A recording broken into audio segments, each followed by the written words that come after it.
May mga kumukwestiyon sa pagkakatalaga kay Alberto Lina bilang bagong Customs Commissioner dahil sa ilan niyang negosyo.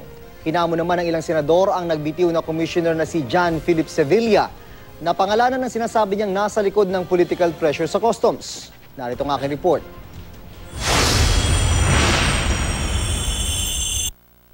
Parang homecoming ang pagdating ni Alberto Lina sa Bureau of Customs para manumpa bilang commissioner ng ahensya.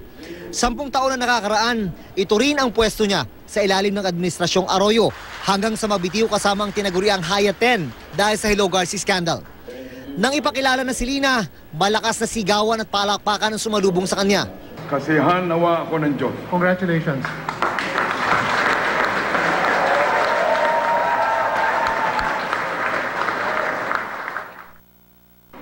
Many have asked why I chose to accept this challenge. My answer, love of country. Mahal ko ang aking bayan. At this stage of my life, it is time to give back. Sir Sunny, huwag kang mag-alala. Yung lahat ng simulan mo, itutuloy ko, tatapusin ko.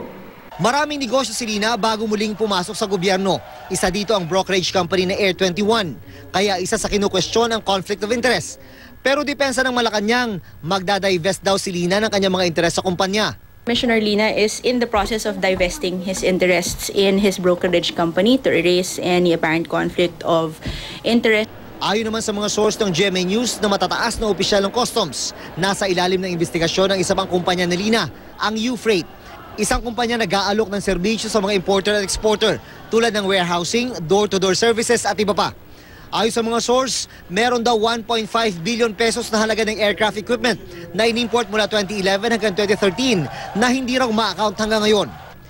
Tumangging magpa-interview si Lina pagkatapos ng turnover ceremony sa customs. Ayon naman sa U-Freight, wala pa silang pahayag sa ngayon.